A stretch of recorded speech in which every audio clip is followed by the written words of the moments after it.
Precious one, welcome to Time with Archbishop Charles. This is my 40th year in full-time pastoral ministry and in a miracle ministry. And in this season, I want to interview people that I've met over the years who've impacted my life, and we've known one another. And then I also have a burden for the next generation, because all these people have something to say to you, and it will be a blessing to you. It will help you grow. Now, today I have a very special person. This person played a very vital role in my life as a young believer. A few months after I got saved, I was privileged to go and live with him in the mission house. This man is no other than the one and only Reverend Steve Millar. Reverend Steve Millar, you're welcome. Thank you, Archbishop. Thank you. In short, can you tell us who Reverend Steve Millar is?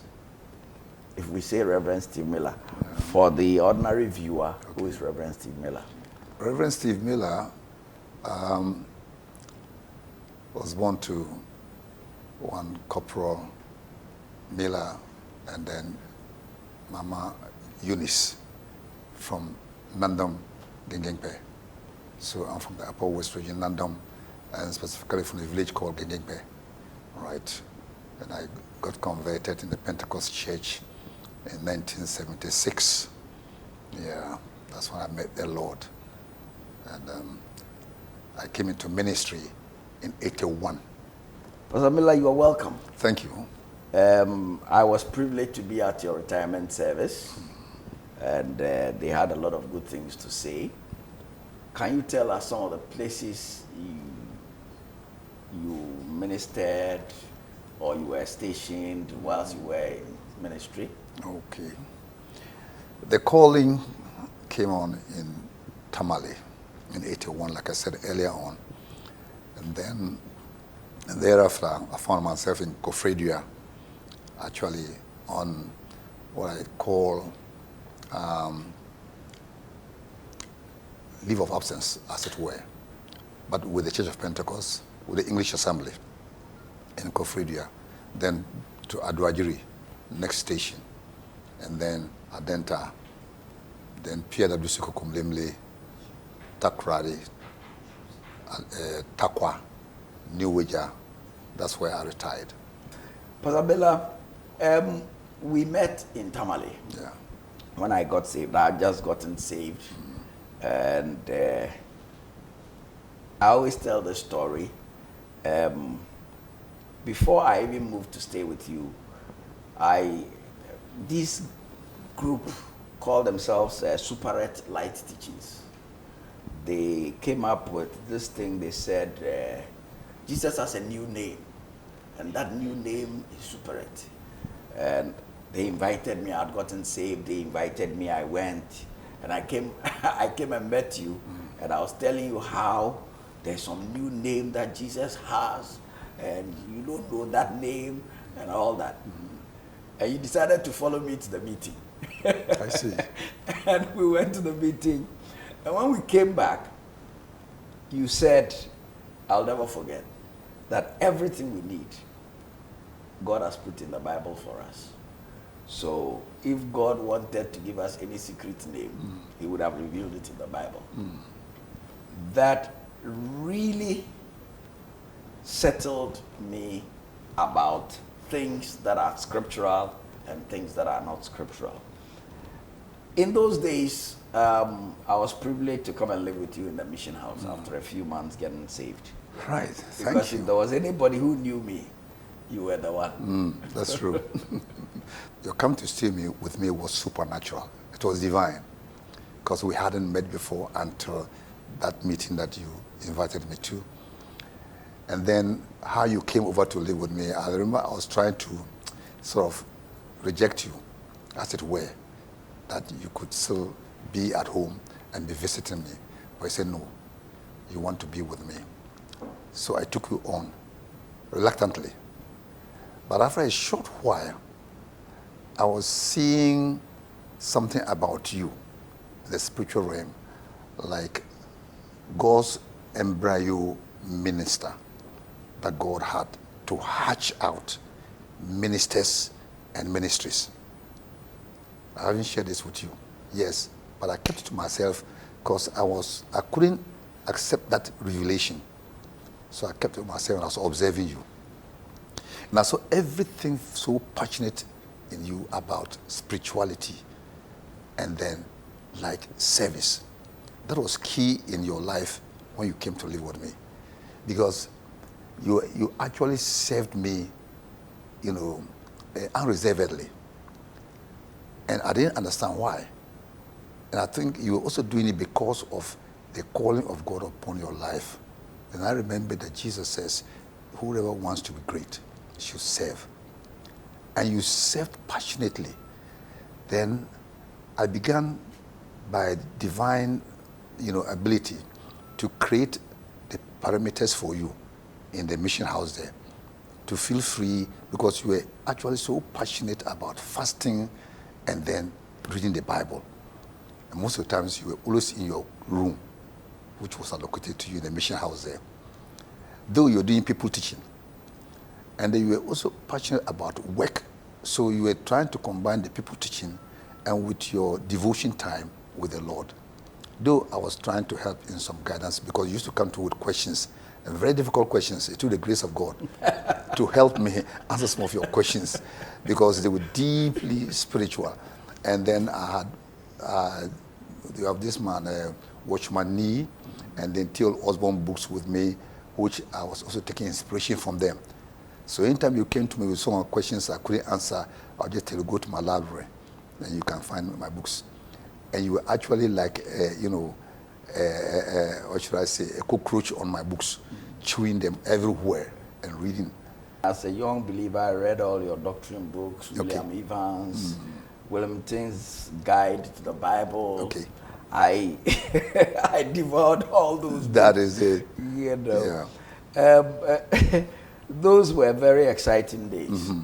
And I remember if there was evangelism, we'll go for evangelism. Yeah. And then I would gather all the young people. That's it. It wasn't easy. Yes. It wasn't easy. But I want to even come there. Oh, okay. Because the way you picked up work for the Lord as a brother in the mission house there, we were then both brothers. But what I was involved in the Church of Pentecost there, rallies and whatever, the way you quickly picked up the organization of rallies and the mounting of the PA systems, because you used to go with me and you were my key person, and you used to do the forerunning, or you could do the advanced team going. And we used to go to, I remember the last one we did was Navrongo Secondary School, when you went with my wife. Yeah, with the advanced team. And you normally go with the advanced team to prepare the grounds and everything. And then before the ministers get there and I get there, the place is set. And even the temple, handling the temple, clean the temple, preparing the temple. Your service was not only to me, it was to the church as a whole, and then also to the church's work and the Lord's work. And I remember when you were always doing the advanced team work, going advance with the people and prepare the grounds in prayer and everything, and the mounting of the PA systems and all those things. And when we close, you summon the young people and gather them together and dismantle everything, and not a pin is lost. I just move in back to a mission house and you get those things back and everything is intact.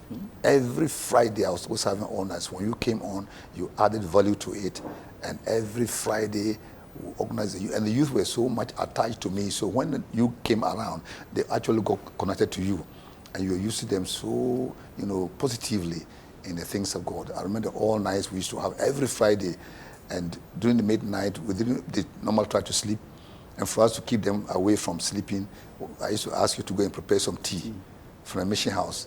And then midnight or half night, you bring the tea, serve them all so that they don't sleep on us. And then we carry them through to dawn and all this. Not knowing that you were developing into a ministry, I didn't know, but I realized, I sensed the presence of God, manifesting in your life in a way. And it dawned on me to give you the free hand, even to get some parameters for you to operate and then be well equipped. So actually, I always say to people that you are self-made. Though God brought you in there, but God brought you in there just to keep you there as his, embryo minister to hatch you out. But in all that you came up with into ministry and got your calling, it was self-made because you were actually sensitive to what the Lord was doing in your life in the area of God's kingdom business. I remember in those days, you were the man in charge, when people from the northern upper, the ministers. You hosted them. And I will never forget this incident where they came and they wanted fufu and I was pounding fufu and my hands blistered. And there was this deaconess who, instead of appreciating what I was doing, said, oh, I remember. I mean, is it because you want to be a pastor, you are killing yourself? Yeah. And it almost disorganized me. Okay. But I remember you said something that has stayed with me. You said, ministry or working for God is like your father's store. If nobody else will go and open the store in the morning, will you also say you won't go and open the store? It stayed with me. And that changed my mind. Okay. So from that time, it didn't matter what anybody said. I knew I was doing service to the Lord. And that place gave me the opportunity to relate with people like Apostle Pokunyina. I was then the Pastor Ewa, and Apostle Akwa, and Enum was in Prophet Enum. Okay. And then the one who used to be in Yendi, he also became a prophet. Years later. That's Enum. No, Enum used to be in Bolga. Enum was in Bolga. There used to be this other one. He went on retirement not too long ago. I see. Yes, he was in Yendi. And that's where I met Apostle Entumi. Okay. He was then a deacon in Yendi. Yendi. And so it afforded me the opportunity to, relate with all these people. And I was telling Apostle Pokunyina, anytime the pastors came, I will observe him. And while some were chatting, he would be kneeling down, reading his Bible and praying. So I had the opportunity to look at different ministries, and it was very insightful for me. I remember that first year, there was a special retreat Apostolanan organized. Okay. And Apostle Ninkra came, and then one other person to support him. And they invited me and interviewed me about ministry. And when they asked me how old I was in the Lord, and I said 1 year, they said, oh, okay, then we'll wait a bit. I don't know why Apostle Anan took my recommendation there. I think probably he had forgotten that I was just a year in the Lord. He probably thought with my zeal and commitment, maybe, I don't know. But no, you see, that he actually couldn't get your picture right because the night you got converted, it was a foreigner, a white guy who ministered. And then you were the only guy who walked out from the back seat and came to the front to receive the Lord when the altar call was made. So many of us did not notice you. So that's how come he couldn't pick on you quickly. But it looks like he observed you when you were living with me. And he saw how, active, and then, he thought I was ready. So he thought you were ready. But there are times I think that if in 1 year they could think like that about me, then probably my zeal was serious. No, you see, there was the manifest presence around you, which now, when I got old in ministry, I was able to identify. There was a manifest presence of God around you, whilst you were with me, and in all that you were doing. And you actually hated unrighteousness, you hated iniquity, and you were all out for I God. will report the young men. Yes, if when they got themselves into. They told me that you are my spy. You are going around catching the proof for me to have them. But I always say that when they ask me, they should say that I said it. You know? So whilst there, you now had to get married. Yeah, that's right. That's right. Yes. Actually, when I was to be married to my wife, I didn't have what it would take for a young man to say I'm going in for a wedding. Though we had a family background, discussions with our parents, and I was to marry a lady. But when I was to go for the wedding, you asked me whether I was prepared to go. And you used to call me old man and call my wife old lady, even though that time we were young. But I thought it was a respect. Yeah, because of your father's military background, old man, old lady, okay. So when you asked me, I said yes. But you saw in my wardrobe that there was nothing nice about me going to use anything there for my wedding. I was there and the day was drawing closer. Even an announcement was made in the church about the wedding date. And I think you picked on it. So when the day was drawing closer, you came to my bedroom and you told me that, am I ready to go for the wedding? I said yes. And you asked me whether I was really ready. I said yes. I said, what am I going to use? I said, well, I have some few things in my wardrobe. I said, you have a parcel for me to use it for the wedding.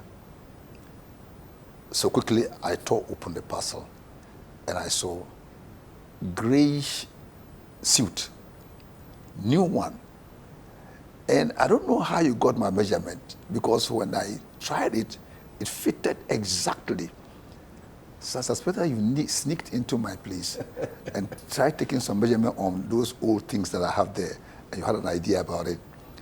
And then you looked at my feet and you realized that the shoe I was wearing would not do for wedding. But you didn't tell me anything. The white man, you have a white man friend who sent you from abroad this ring my bell shoe, white ones, all right. And then you parceled it and came to the room and said, old man, I have a surprise for you. I said, what is it? He said, this is for your wedding. So you go and bring the old lady. And when he gave to me and I opened it, it was this white ring my bell shoe. And I said, Charles, I used to call Charlie. Charlie, I pray that this shoe will fit me. Because I was now so excited, but I was so scared that it may not fit me. I didn't have the ability to go and get a new shoe. So when I put the shoe on, pam, it fitted me exactly. So I was so excited. I said, go and then marry old lady and bring her. So that's the way you contributed into my wedding, to go and then marry my wife and bring her. And when I left for the wedding in Kofredia, you took care of the mission house, put everything set and prepared the place beautifully to receive, the Ayefro. And I was surprised because the way you were able to mobilize the youth to contribute to get the material and pay for the cost of the building material. And you sacrifice your only beautiful shoe from your friend from abroad, a white man, and give the shoe away to me. So I was telling someone that, you see, when you want to check humility, check service. Because anybody who is humble, the evidence of it is service. And so all the services you were rendering was actually an exhibit of your humility. And like Jesus says, if you want to be great, serve. I remember one time I misbehaved and then you checked me in the mission house. So when I went back to the room, I said, this guy, wow, you are living with me. And then now you are now trying to check me. Because this fufu issue, okay. Yeah, there was sometimes there was a fasting that was to take place for a regional rally. And then some two ministers came in late. I don't want to go back to their names. And then when they came, we were all supposed to fast. And they came and ordered for fufu. And like normally the deaconess came, and then we got the food prepared for them. And whilst they were at table, I approached them. And I said, no, why should we be eating when we are all supposed to be fasting? Then I said, they've just come from their stations and they are tired. I said, no, you can't do that. Then you heard me talking, and you came from your room, and you tapped me on my shoulders and said, old man, come. And I snubbed that still to get away from me. Then you were standing by and heard me talking. And I told them that you have broken the spiritual chain. Because the fasting, all of us are supposed to fast. Now you have broken the fast. So the chain is broken. So how can you justify what you're doing on the table? I mean, I was, well, that was my choleric nature. So you were standing there and you come and say, old man, stop.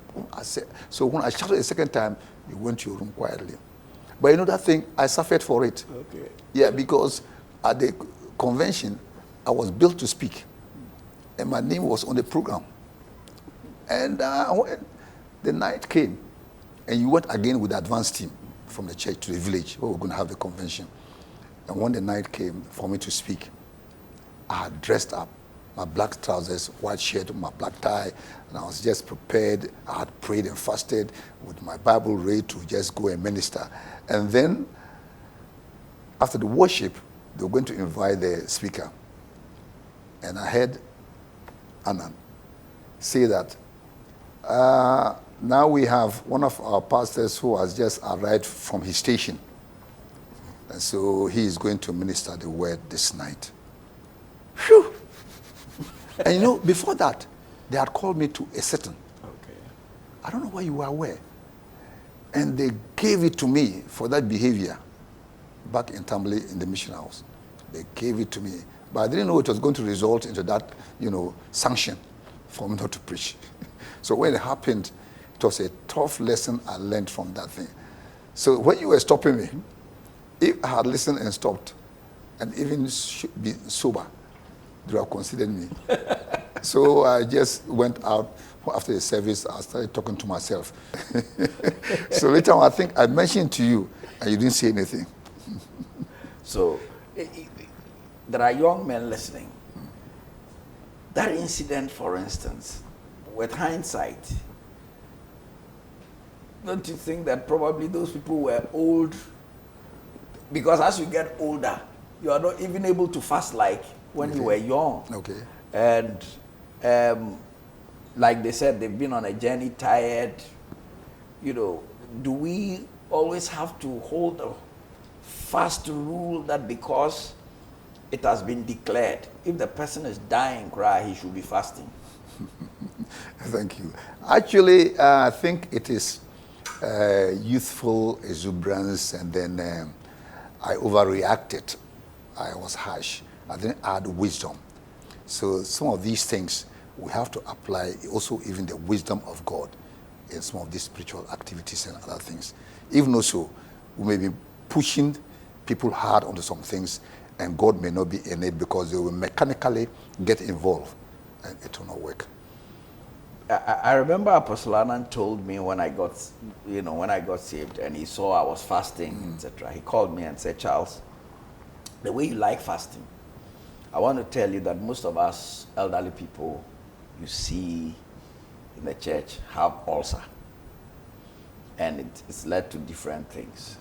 He said, because when we started, we didn't know that when you drink water and you are fasting, you haven't broken the fast. Water is not food. And that was very helpful for me. And so there are people that I always tell church that everybody can fast. However, not everybody can fast the same time. If somebody is diabetic, he's supposed to, for instance, take his medication maybe 9 o'clock every morning. And these days the doctors give the people specific times. And so, yes, for somebody like that, because of the medication, if there is fasting, and you insist the person should fast morning to evening, they may die. And so, for somebody like that, if he wakes up at 6 a.m., he can choose to wake up, set an alarm, wake up at 4 a.m., and then spend the 4 a.m. to the 9 a.m. praying, and then when he has prayed, he had fasted. He only didn't do it within a certain time, but he has fasted. Because there are 3 main types of fasting. The absolute fast, where you don't drink water, where you don't do more than 3 days, then the normal fast where you drink water, and then the partial fast. But the partial fast is also a fast. And in these days, they even have what the medical people call intermittent fasting, where they tell you that you eat, let's say maybe you eat in the morning, you eat in the afternoon, you don't eat in the evening. Or you eat in the morning, you eat in the evening, you don't eat in the afternoon. And medically now, they call it a fast. So I think that for young people out there, it's good to understand that, yes, we must fast. But in fasting, everybody can fast, because you can do any of the different types of fasting. Like Daniel did the partial fast when he was an old man, because for an old man, Daniel, I don't see how he could have gone all the days without eating anything at all. I'm not too old yet, I'm just 60.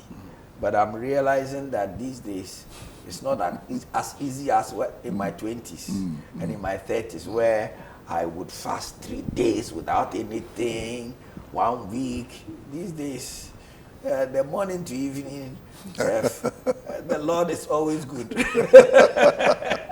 I'm realizing that the physical body is beginning to react to some of those things. So I thought that it was good we chipped that in.